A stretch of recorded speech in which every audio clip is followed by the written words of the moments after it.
24-Hour Theatre is a fun event put on by the X where writers come in at the beginning of the night. They write all through the night. In the morning, whatever they've written is given to directors and actors, and they rehearse all day. And the next night, you put on a show. The play you produce must be no shorter than 15 minutes and no more than 20 minutes long. As much as we love art, 20 minutes will be the cap for the show.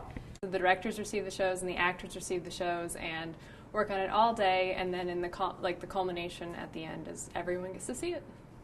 You have been given an object of inspiration. This object is meant to stimulate your creative juices and act as some type of muse for your work. Well, okay, so we got here at 8 o'clock and we were given our pieces of inspiration. This DuPont Jack-in-the-Box and this flamingo hat. I came in, got my props, and started working. I have characters, I have most of a plot, and hopefully I will have a full play by the end of the night. You are to write for 5 to 8 people. The number you have drawn is the number of the group your piece will be assigned to, which determines which actors you get. No one will know who or how many actors they got until the actors show up. We figured out, the theme and genre that we wanted our play to have, and then came up with characters within our setting, and the script really came out of the characters' actions and how we thought that they would react to what was happening in our play. I signed up to be a writer because I actually acted in 24-Hour Theatre last year, and I thought it would be really fun to get a whole new perspective on the event, and so I decided to do writing and get in on the beginning stages of the process rather than the end. I figured I should leave the acting to the actors and the directing to people who know how to direct a play, and focus on the one thing that I know that I can contribute to a theater production, which is my ideas as a writer. Yeah, they're the forefront of the polymer revolution. What they're doing here is offering the pepper-scented crowd. The toy. Ready to try? Well, it's flashy. And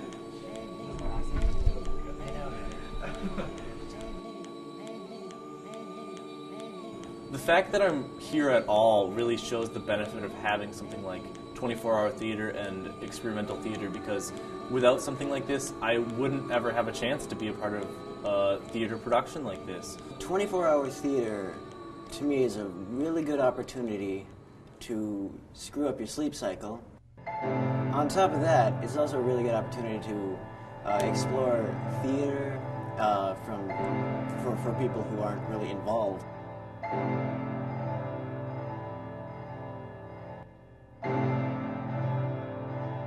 I have nothing but good things to say about the Experimental Theatre. The X has been my home for a pretty long time, it feels like, and I feel lucky that I'm one of the students able to really use it to its fullest potential. Well, I think the stakes of having an experimental theater at a public university like the U is really a question of future. There is that room to play around a lot, and I think that's what the directors and the actors look forward to doing. It's a question of professionalism under fire, and it's a question of efficiency balanced with artistic integrity. It's 9 a.m. I'm here as an actor, and walking into Rarig is a little, it's buzzing.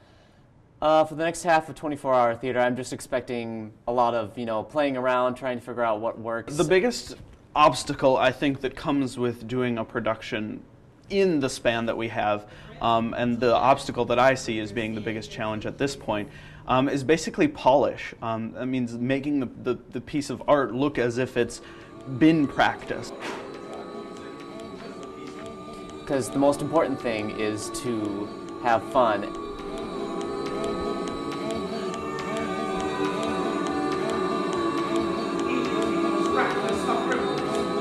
The most unpredictable, a ruthless and power-hungry thief. You all know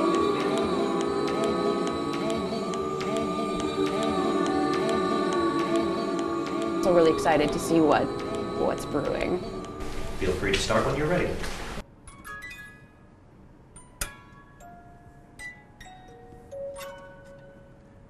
Have a good show. Enjoy yourself.